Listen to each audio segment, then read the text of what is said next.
30 ദിവസങ്ങൾ 50+ ചാപ്റ്റേഴ്സ് എങ്ങനെ നോക്കിയാലും തലകുത്തി മറിഞ്ഞാലും ഓരോ ദിവസം ഓരോ ചാപ്റ്റർ പഠിച്ചാൽ പോലും നിങ്ങൾക്ക് ക്രിസ്മസ് എക്സാമിലേക്ക് ഫുൾ ചാപ്റ്റർ കവർ ചെയ്യാൻ കഴിയില്ല.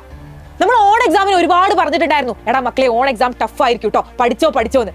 അന്ന് നിങ്ങൾ പോട്ടെ നോക്കാന്ന് പറഞ്ഞു പോയി. പക്ഷെ പല കുട്ടികളും കരഞ്ഞുകൊണ്ടാണ് എക്സാം ഹാളിൽ നിന്ന് തിരിച്ചു വന്നത്. മിസ് ഞങ്ങൾക്ക് എഴുതാൻ പറ്റിയില്ല, അറിയാത്ത ക്വസ്റ്റ്യൻ ആയിരുന്നു. പക്ഷെ നിങ്ങൾ ഒരുപാട് എക്സ്ക്യൂസസ് എന്ന് പറഞ്ഞു, ടെക്സ്റ്റ് ബുക്ക് മാറി, സിലബസ് മാറി, പാറ്റേൺ മാറി, അത് മാറി, ഇത് മാറി. പക്ഷെ ഞാൻ ആദ്യം വാർണിംഗ് തരികയാണ്, എടാ ഈ ഒരു ക്രിസ്മസ് എക്സാം എന്ന് പറയുന്നത് നിങ്ങളുടെ ജീവിതത്തിൽ നിങ്ങൾ എഴുതാൻ പോകുന്ന ഏറ്റവും ടഫസ്റ്റ് എക്സാം ആയിരിക്കും. ഓൺ എക്സാം എത്രത്തോളം ടഫാണോ അതുക്കും മേലെയാണ് നിങ്ങളുടെ ക്രിസ്മസ് എക്സാം വരാൻ പോകുന്നത്. പുതിയ ടൈപ്പ് ഓഫ് ക്വസ്റ്റ്യൻസ് ആയിരിക്കും, അസോഷ്യന്, റീസണിങ്, അങ്ങനെ തുടങ്ങിയിട്ട് നിങ്ങൾ ഇതുവരെ കേൾക്കാത്ത കുറെ ആൾക്കാർ അവിടെ നിങ്ങൾ അന്ന് കാണും.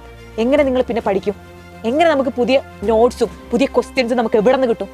അതിനുള്ള സൊല്യൂഷനാണ് മിസ് പറഞ്ഞുതരാൻ പോകുന്നത്. അതാണ് നമ്മളുടെ എഡ്യൂപോർട്ടിന്റെ Christmas exam special study group എന്ന് പറയുന്നത്. ഈ ഒരു ഗ്രൂപ്പിലൂടെ നമ്മൾ ഡെയിലി ഞങ്ങൾ പറഞ്ഞുതരും, നിങ്ങൾ ഓരോ ദിവസവും ഓരോ ചാപ്റ്റേഴ്സ് ഏതൊക്കെ പഠിക്കണം എന്ന്, ഓരോ ക്വസ്റ്റ്യനും എങ്ങനെ ആൻസർ ചെയ്യണം എന്ന്, പുതിയ ടൈപ്പ് ഓഫ് ക്വസ്റ്റ്യൻസ് എങ്ങനെയാണ് വരുന്നതെന്ന്, ഇതിലൂടെ question polls, notes, daily plan, അങ്ങനെ തുടങ്ങിയ എല്ലാ കാര്യങ്ങളും ഞങ്ങൾ ഇതിലൂടെ നിങ്ങൾക്ക് തരും. നിങ്ങൾ പഠിക്കാൻ റെഡി ആണെങ്കിൽ ഞങ്ങൾ ഇവിടെ റെഡിയാണടാ നിങ്ങളെ പഠിപ്പിക്കാൻ. ഈ ഒരു സ്റ്റഡി ഗ്രൂപ്പിൽ ജോയിൻ ചെയ്ത് ക്രിസ്മസ് എത്രത്തോളം കളറാണോ അതുപോലെ തന്നെ ക്രിസ്മസ് എക്സാമും കളറാക്കണം എന്ന് ആഗ്രഹമുള്ള കുട്ടിയാണ് നിങ്ങളെങ്കിൽ ഇപ്പൊ തന്നെ താഴെ ലിങ്ക് കമന്റ് ചെയ്യുക.